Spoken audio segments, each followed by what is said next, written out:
When I buy a single sensor like a TMP36 from a manufacturer and install it, it already comes with a built-in bias. It's got a manufacturing characteristic that leads to it not reading quite exactly right.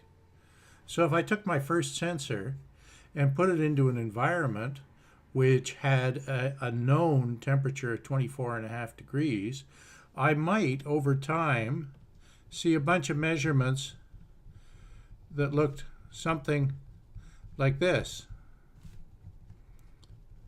So this is telling me that my individual sensor doesn't have a lot of variability in the measurements that it returns. It's giving me a pretty stable temperature reading, but that stable temperature reading is wrong by about 1 degree positive.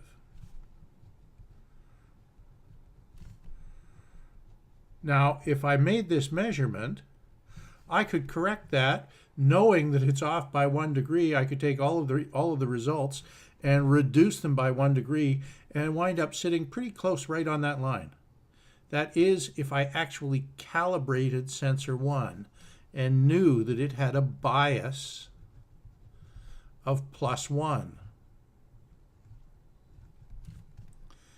I could repeat that test with sensor number 2, and I might wind up with a bunch of little circles like this.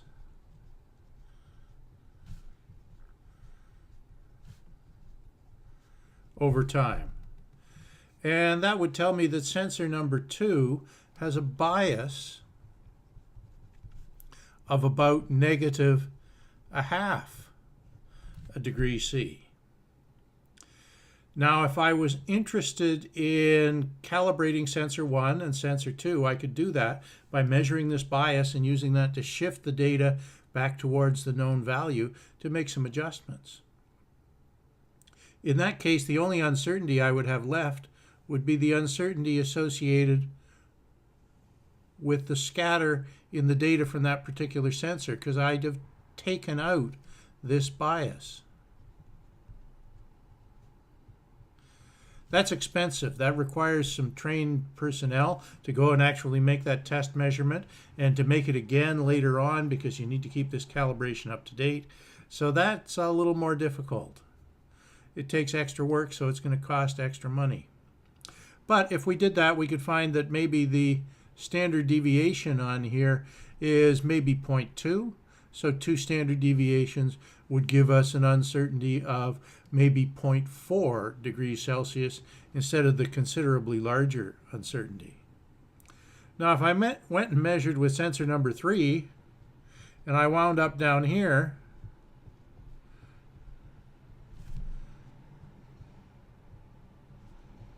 then sensor number 3 has also got a negative bias.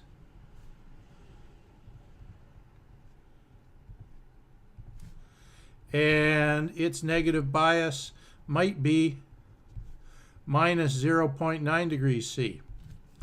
So if I took that one and calibrated it back to the mean, I could get a pretty good estimate out of sensor number 3 as well.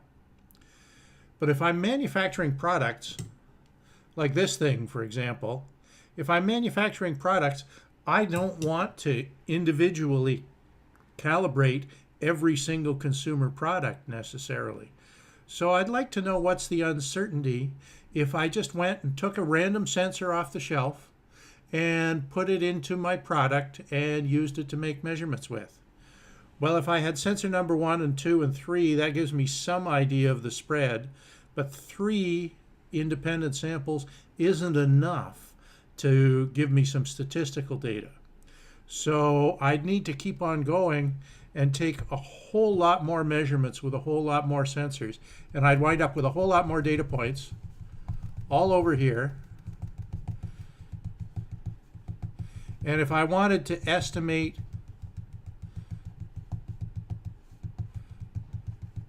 the uncertainty that I'd get by just picking a random sensor, then that uncertainty for any uncalibrated sensor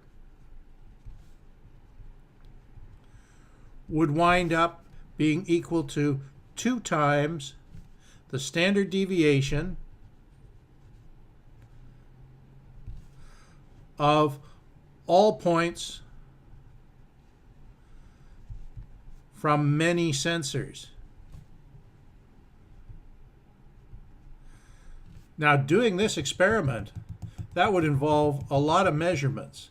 And we'll do something similar to that with only 6 sensors in the active learning sessions. More reasonably, you might depend on the manufacturer to have already done this and to go and get that uncertainty from the manufacturer's data sheet. And that's what the value on the data sheet means. It's not just the scatter for any individual sensor, it's the scatter associated with selecting any one of the sensors out of the manufactured collection.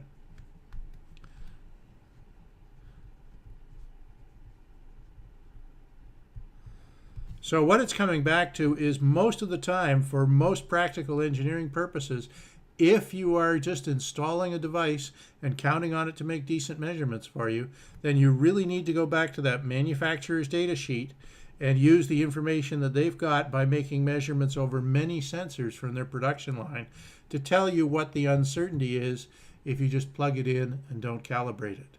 And that's often the most economical way to operate, is to rely on the manufacturer's quality control to give you sufficient accuracy that you don't need to do additional calibration.